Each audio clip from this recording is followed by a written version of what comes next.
Hello friends, this is me, your host. Welcome back to our channel. I hope you all are well and doing great. So today I'm back with another video to give review on three books which are all about the romantic stories. I hope you have already watched the other books on my channel. If you haven't watched it yet, you can watch it there. And if you wanted to buy any one of these books, you can visit our Amazon page and buy it from there.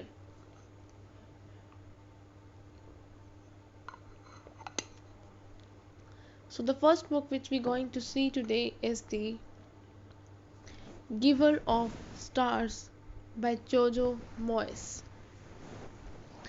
Introduction. Jojo Moyes, The Giver of Stars 2019 is a sweeping work of historical fiction. Historical fiction set in Europe in Depression era America,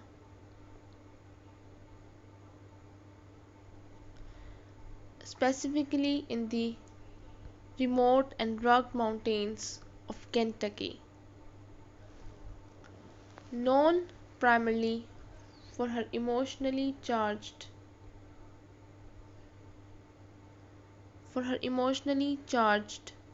contemporary novels such as Me Before You and After You. Moyes here steps into the realm of historical storytelling, weaving back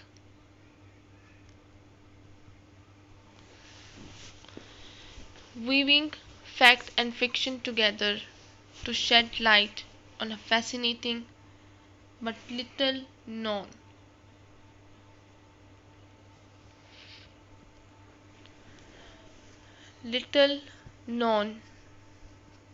chapter of American history,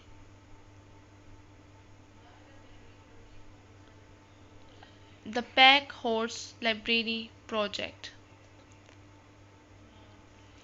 This project, initiated under President Franklin D. Roosevelt's New Deal and championed by Eleanor Roosevelt, employed women to travel on horseback to magazines.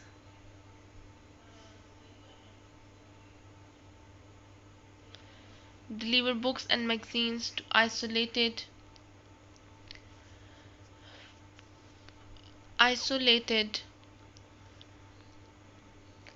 Appalachian communities.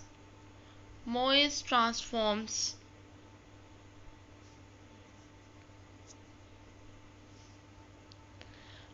transforms this piece of history into a rich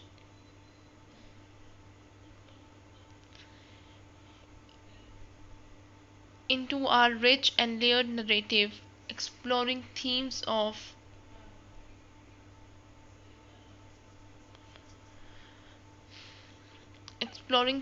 literacy, gender, independence, oppression,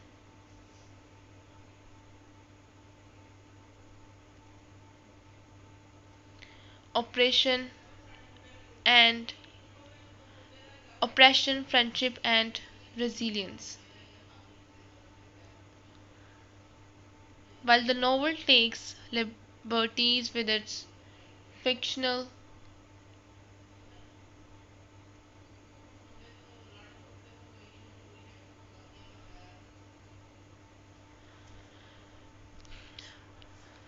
and an homage to the women who risked much for the sake of knowledge. Plot overview.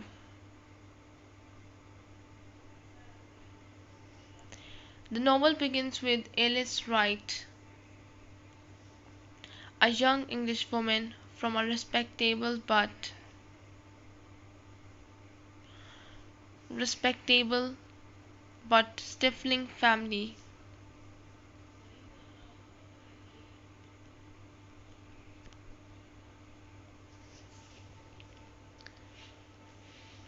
Stifling family. Craving escape from her monotonous life, Alice impulsively marries Bennett Van Cleef, a charming American visitor.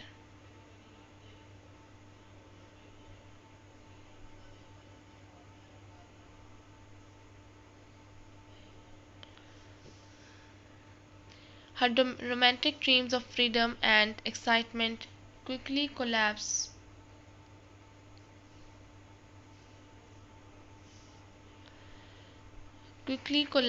when she finds herself trapped once again. This time under the roof of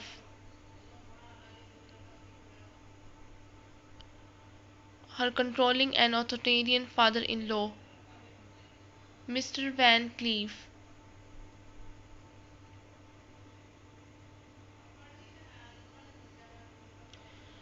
who rules not only his family but much of the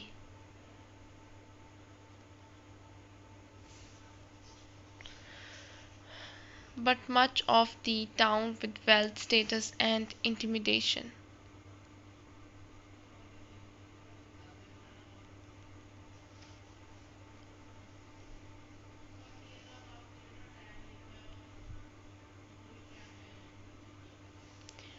Alice's life changes when she volunteers to join a new initiative, a traveling library.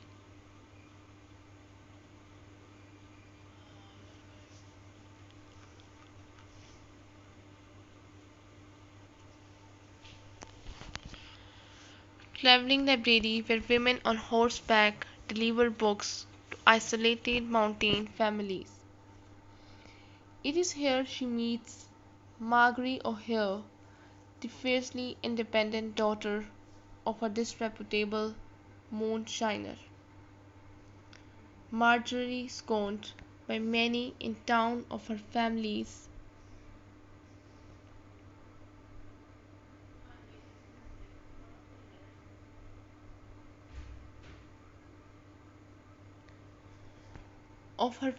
it is here she meets Margery O'Hare, the fiercely independent daughter of a disreputable moonshiner.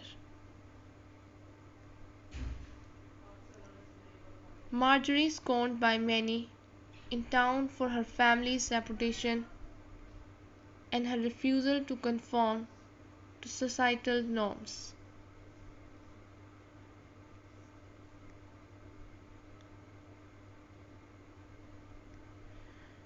Alongside them are other women, each with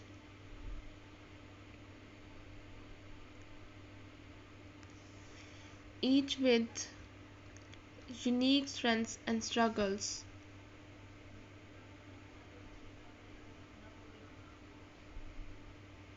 Izzy Brady, a timid young woman with a physical disability. Beth Pinker, brash but loyal. Saf. The narrative interweaves moments of joy, children discovering books for the first time, isolated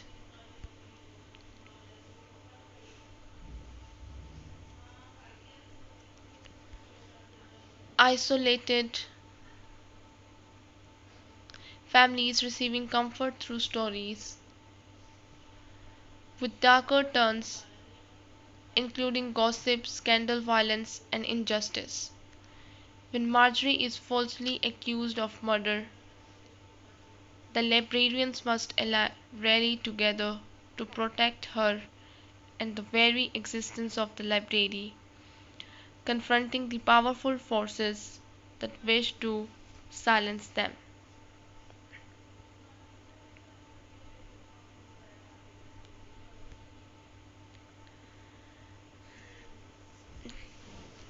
Chapter by chapter breakdown. Part 1: Escape and Entrapment. Alice marries Bennett, hoping for liberation,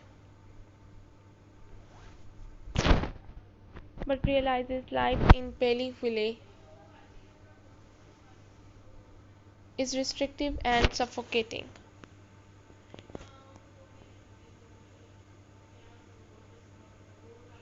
Introduction of Mr. Van Cleve is a domineering patriarchal figure. The creation of Pack Horse Library and Alice's decision to join despite her husband's disapproval.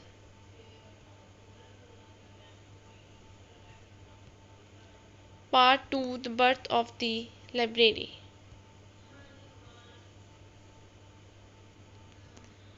Alice meets Margery, Izzy and Beth and their journeys into the mountains begins.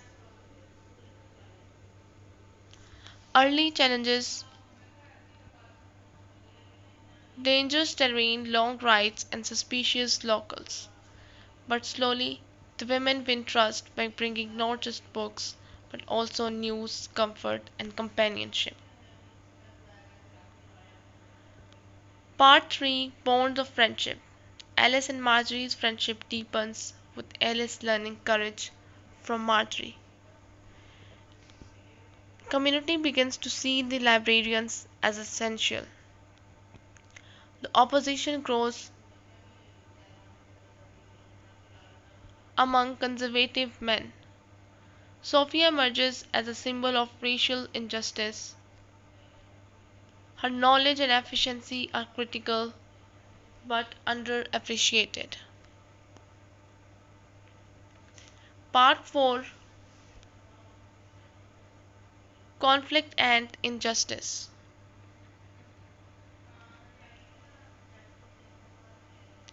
Mr. Van Cleve leads opposition to the library, weighing the women's independence as threatening. Rumors swirl about Margery's relationship with Swin Gutzavon, her partner.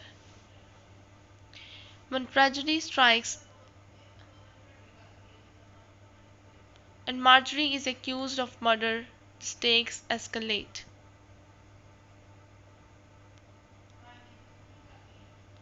Character analysis.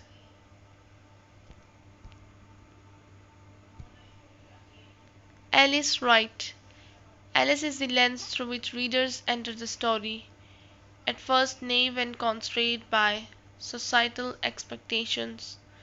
She grows into a courageous woman who defies her husband and father-in-law. Her transformation from outsider to integral member of the librarian team symbolizes personal liberation. Margery O'Hare. Margery is the novel's most compelling character, independent, outspoken, and unwilling to bow to patriarchal norms.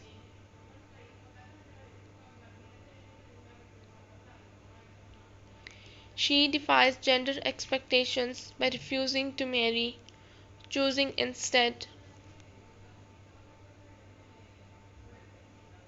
to live on her own terms.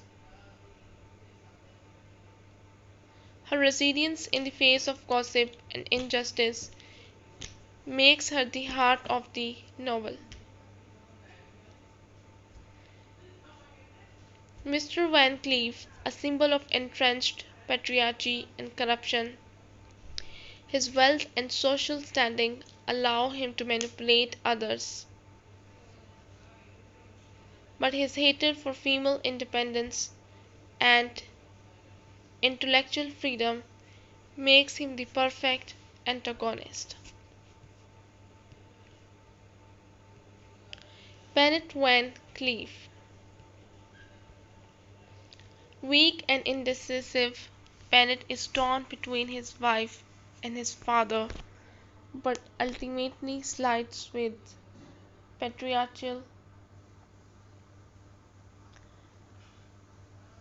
control, he serves as a foil to Alice's growing strength.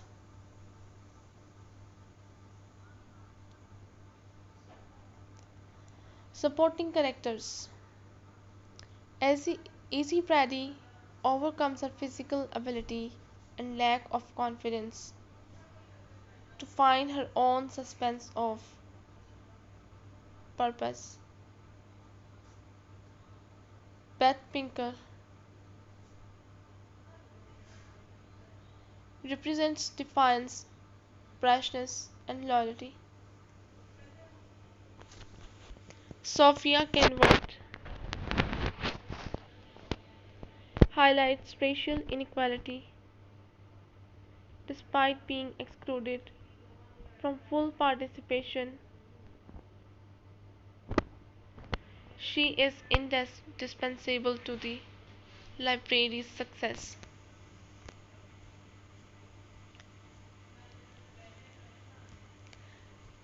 Style and writing. Moyes' prose is clear, accessible, and emotionally engaging.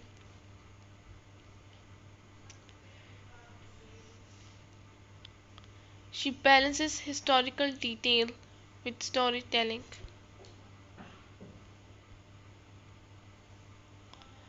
Ensuring that the book appeals both as history and as drama. Her descriptions of Kentucky's landscapes,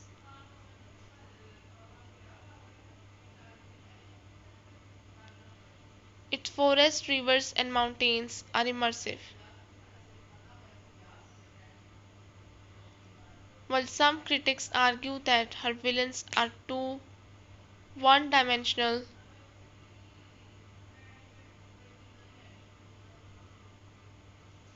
the novel's strength lies in its depiction of female courage and collective resistance.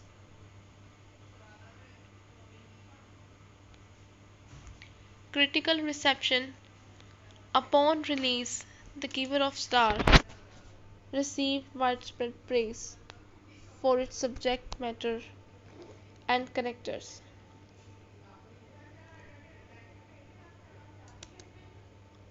Critics applauded Moyes for spotlighting a forgotten piece of history and for her celebration of women's resilience.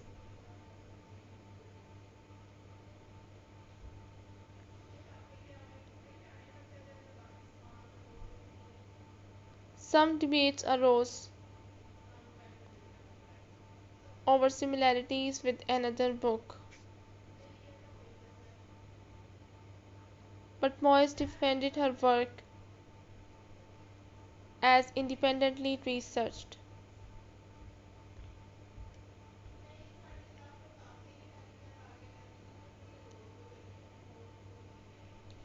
Readers generally responded with admiration, often describing the novel as both uplifting and eye-opening.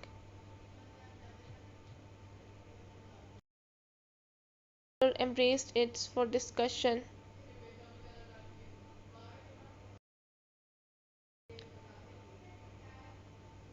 worthy themes. Strengths, strong female characters and relationships. Evocative historical setting. Compelling exploration of literacy's importance. Blend of drama, romance, and social commentary. The Giver of Stars is more than a historical novel. It is a testament to the resilience of women, the necessity of knowledge, and the transformative power of stories. Jojo Moyes succeeds in blending history and fiction, offering readers both a page-turning drama and a meaningful reflection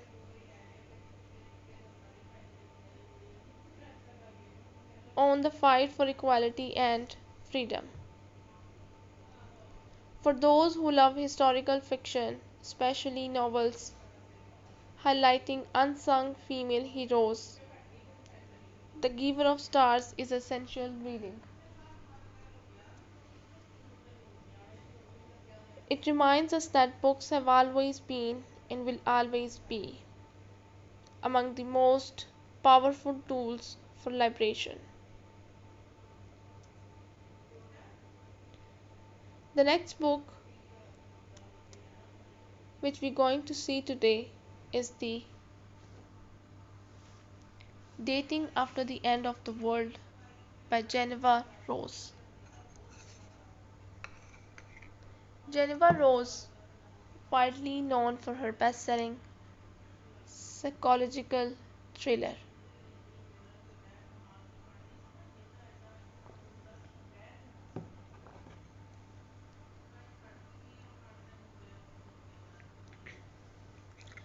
The Perfect Marriage takes a bold step into a new genre with Dating After the End of the World. Instead of another dark thriller or suspense novel, Rose delivers a post-apocalyptic zombie romance with a strong dose of humor, family drama, and enemies to lovers romantic tension.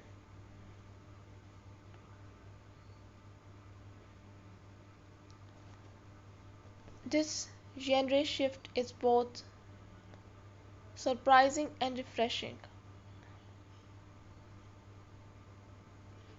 At first glance,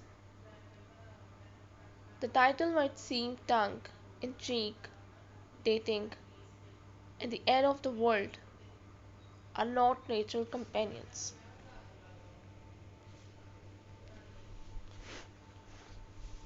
But Rose proves that even in the bleakest settings,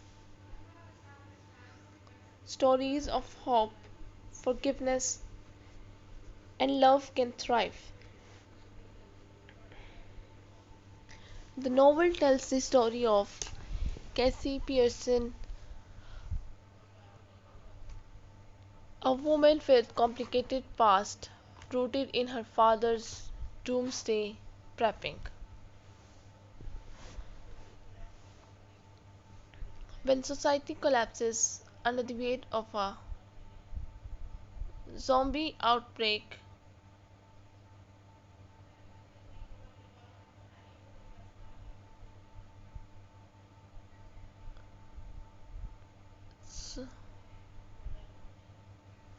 Cassie finds herself returning to the very lifestyle she once tried to leave behind.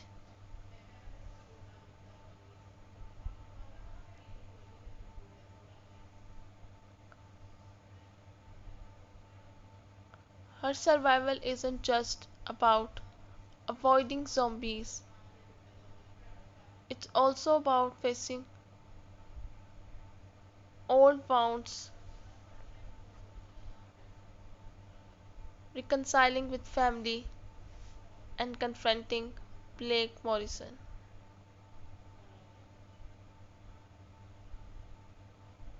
her former high school bully turned unlike Ellie, and potential love interest. Plot summary. The novel opens with Casey Pearson, a doctor whose life seems relatively normal despite a traumatic childhood, with a father obsessed with survival.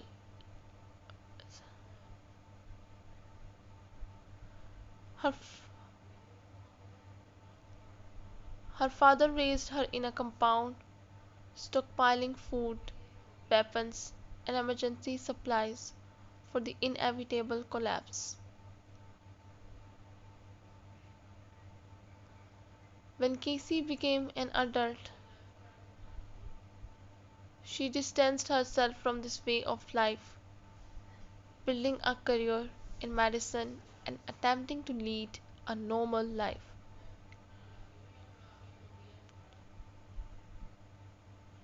But the outbreak changes everything. A mysterious virus sweeps across the country, transforming the infected into violent, zombie like creatures. Cities fall, governments fail. The fragile web of society unravels almost overnight.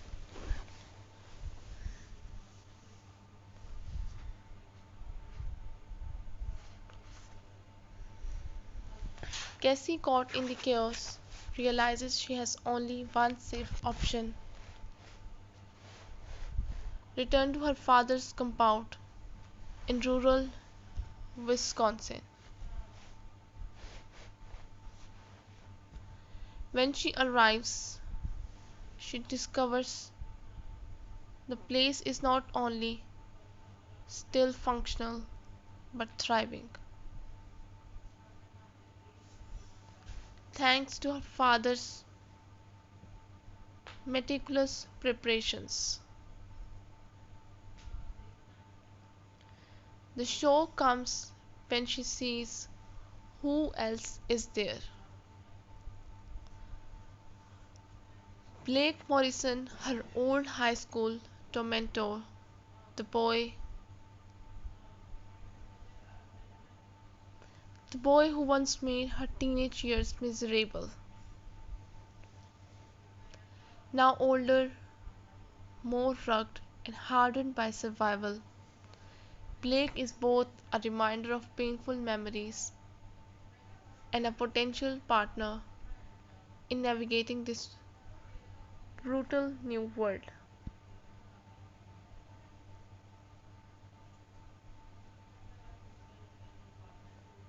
The compound becomes the central setting where Cassie, her father, Blake, and other survivors grapple both external threats: zombies, raiders, scarcity, and internal tensions, old grudges, distrust, power struggles. As the story unfolds, Casey and Blake are forced into close proximity, where hostility slowly transforms into banter, reluctant trust, and eventually deeper feelings. But the romance is not simple.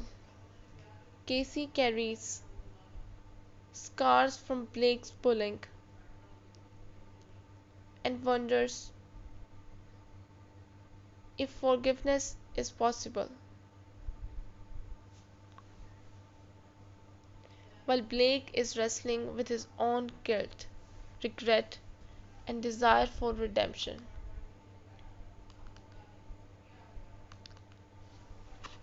Around them, the collapse of civilization raises pressing questions: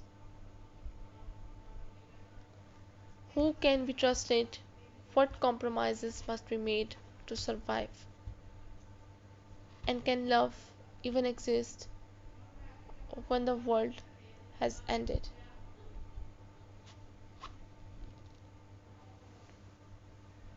Story Development Part 1: Collapse and Return. Casey witnesses the outbreak firsthand as society crumbles. We learn about her father's prepping background and her estrangement from him. Forced by circumstance, she makes her way back to the compound.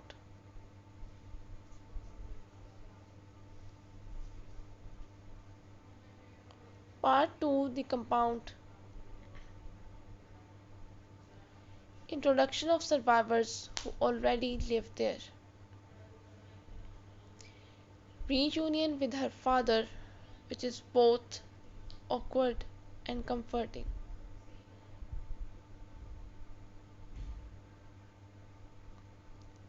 Encounter with Blake,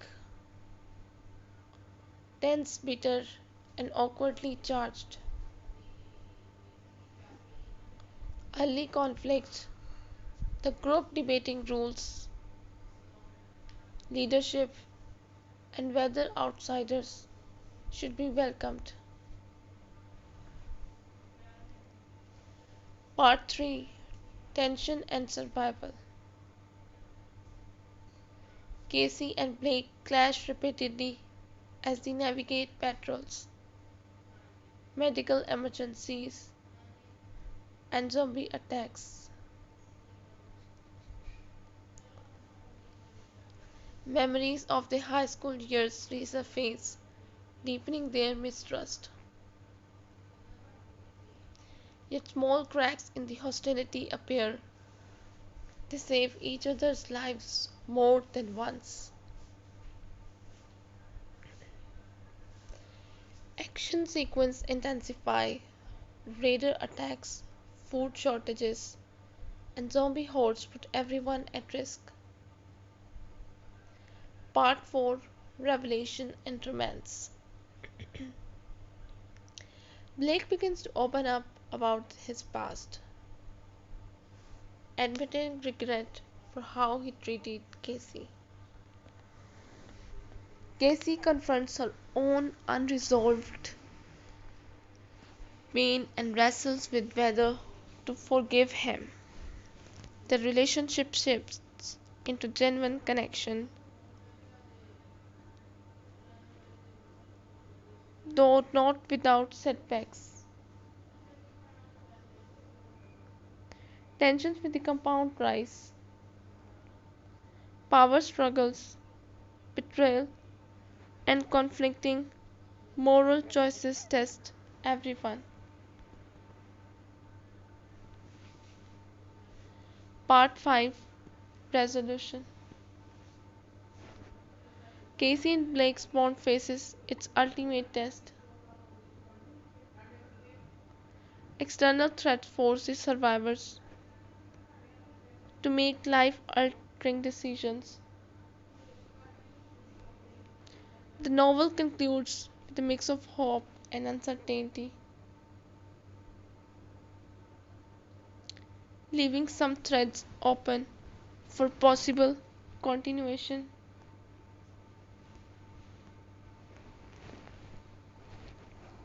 Character analysis. Casey Pearson. Casey is a strong protagonist precisely because she is flawed. She is competent. As a doctor, her skills are vital, but she carries emotional scars. Her journey is as much about healing her own past as it is about fighting zombies.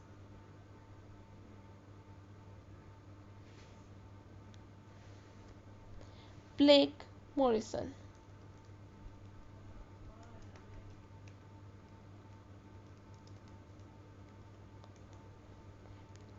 Blake begins as the archetypal high school bully turned unexpected ally.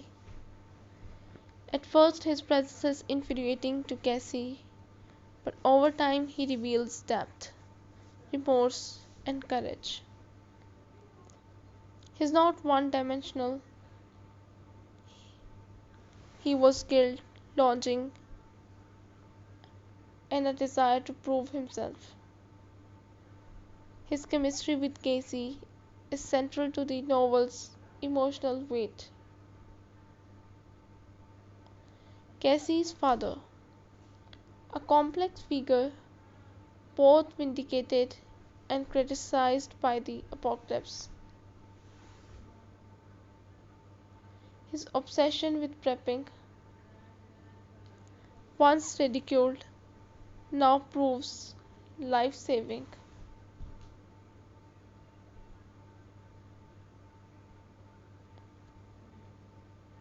His strained relationship with Casey provides much of the novel's emotional grounding.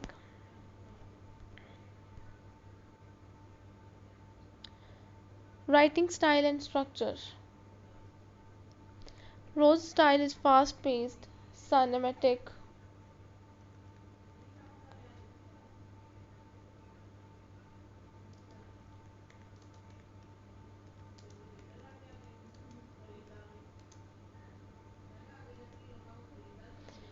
short, tense chapters, witty banter to cut tension, action sequences balanced with emotional beats. Tone shifts between dark and light. At times, these shifts feel jarring, but for many readers,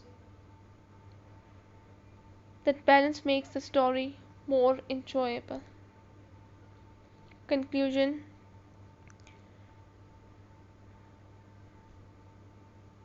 Dating After the End of the World succeeds as an entertaining, heartfelt, and thrilling mix of zombie, complex, and romance. Jeneva Rose proves that even in the darkest settings, humor, forgiveness, and love can flourish. This is not a book for those who want pure horror or pure romance, but for readers who enjoy a mash-up of genres: survival tension, enemies to lovers dynamics, family drama, and moments of laughter amid chaos. It delivers exactly what it promises.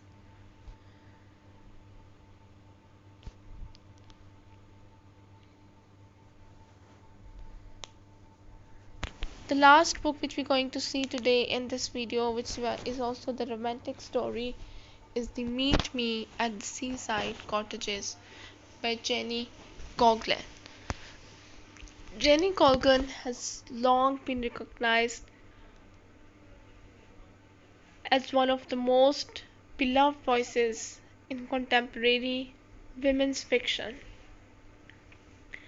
With novels such as Little Beach, Street Bakery, and The Bookshop on the Shore, she has developed a reputation for blending heartfelt storytelling with vivid depictions of coastal communities. Her novels are often described as comfort reads, but beneath their cozy surfaces lie deeper explorations of identity, resilience, and the power of human connection.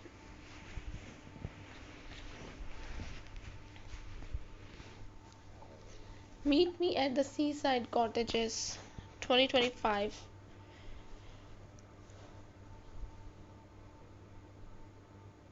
continue this tradition while focusing on one of Colgan's richest subjects yet.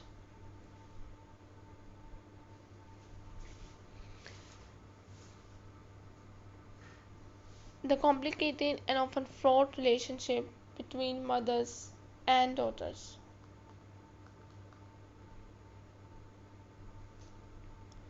Unlike her earlier works that lean more heavily on romance,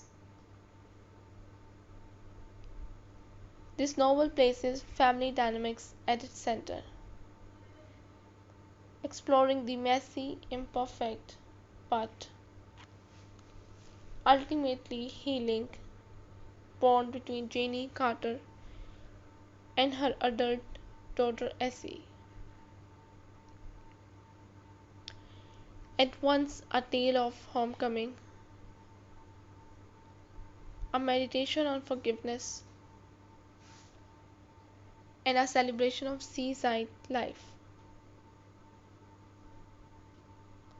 The novel balances light-hearted community charm with emotional realism.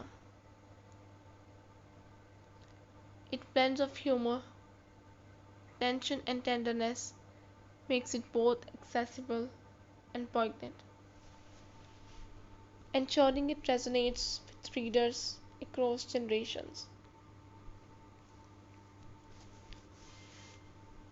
Detailed synopsis.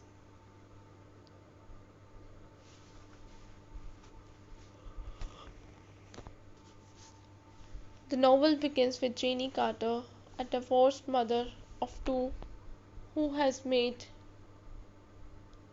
a modest but fulfilling life for herself in the seaside village of Carso.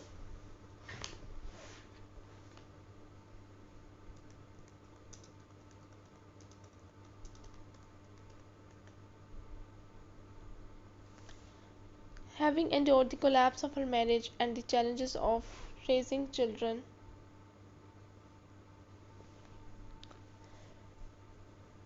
largely on her own, Janie has rebuilt her world around stability. Her renovated cottage, her job as an audiologist, her friendships within the village, and the quiet joy of small daily rituals. Yet beneath this calm, Janie still grapples with loneliness and the unhealed fracture in her relationship with her daughter Essie.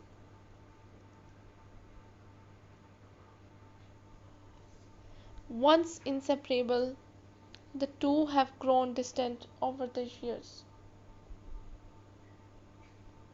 The relationship strained by Essie's perception of her mother's failure and Janie's difficulty in bridging the generational divide.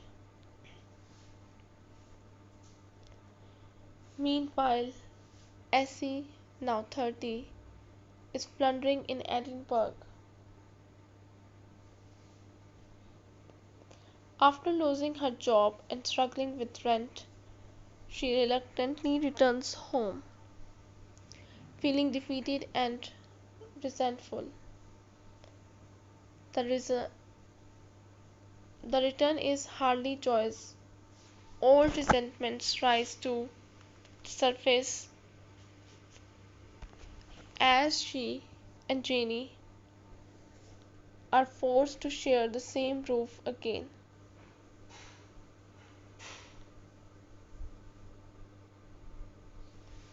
Parallel to this domestic tension, the narrative introduces the Seagate cottages, a cluster of neglected seaside homes near Janie's property.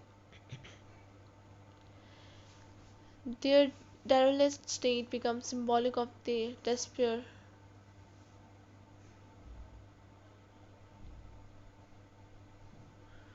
Disrepair in Janie and Essie's relationship. As work begins to restore these cottages, the mother and daughter also embark on their own journeys of rebuilding. Not just the cottages, but the trust, communication, and love for each other. The plot unfolds gradually, punctuated by community events, humorous encounters with neighbors,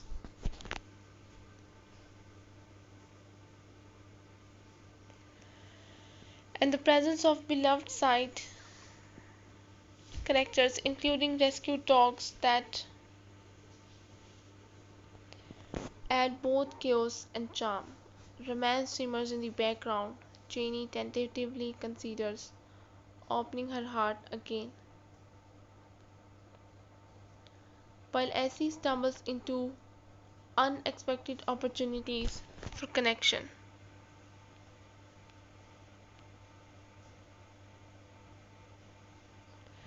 The climax is not a dramatic explosion but a culmination of small reconciliations, misunderstandings clarified, forgiveness exchanged, and a newfound willingness to embrace change. By the conclusion, the cottages stand renewed, and so too does the bond between Janie and Essie. Imperfect but stronger, built on honesty rather than illusions.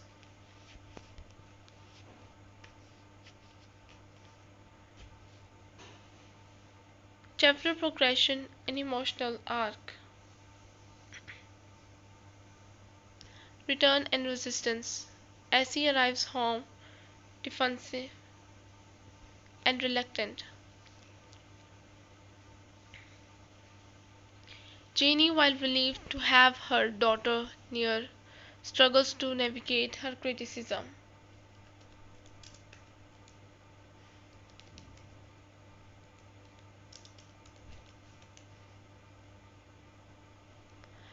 The cottage as sanctuary, Jane's home, lovingly renovated, stands as a contrast to the tension with.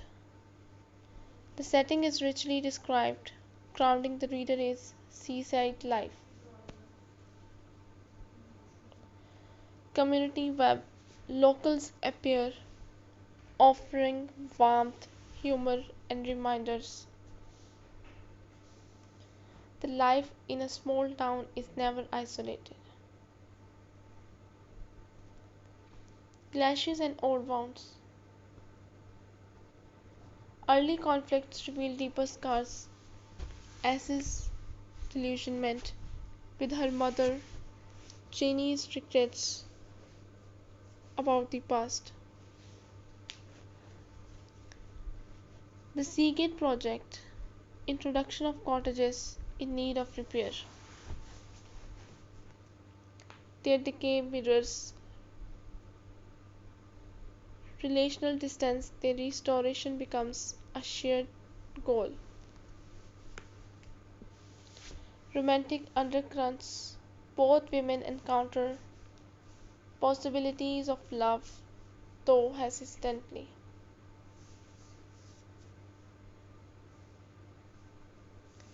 Resolution and renewal. The novel closes with a sense of continuity.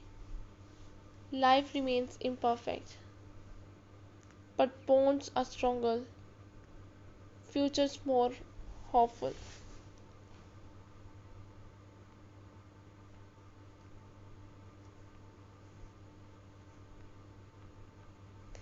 Themes.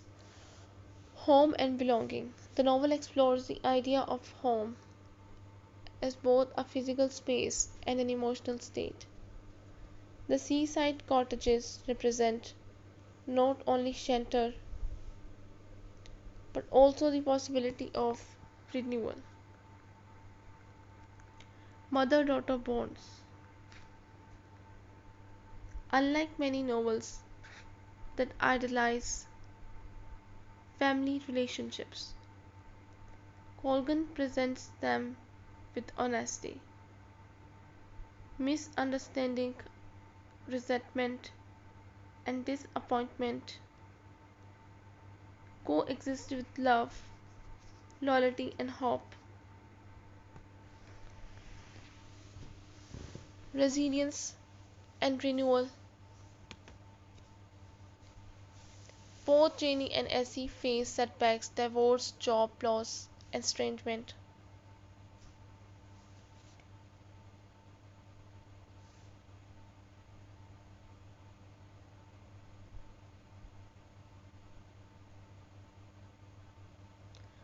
This sharp distinguishes the novel from typical romantic fiction, community and connection. The village of Carso is more than a backdrop, it is a character. Its pub quizzes, local gossip, and collected farm illustrate the importance of belonging to something larger than oneself.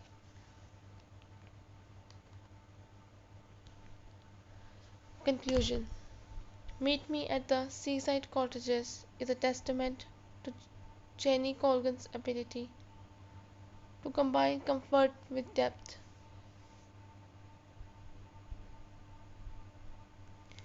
It is not just about love found or cottages restored, but about the harder, quieter work of reconciliation, acknowledging flaws, forgiving mistakes,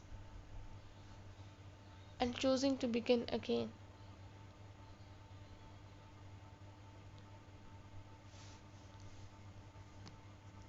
While its predictability may frustrate some, its sincerity and emotional resonance outweigh these quibbles. For readers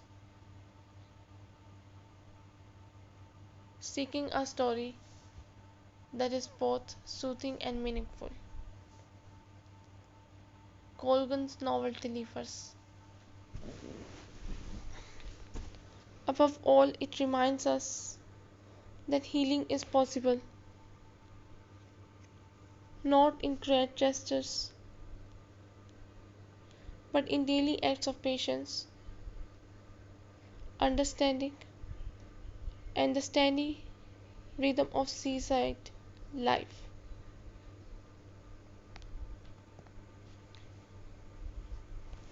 This is all we have from this book. I hope you guys liked the stories. If you did, don't forget to press the like button.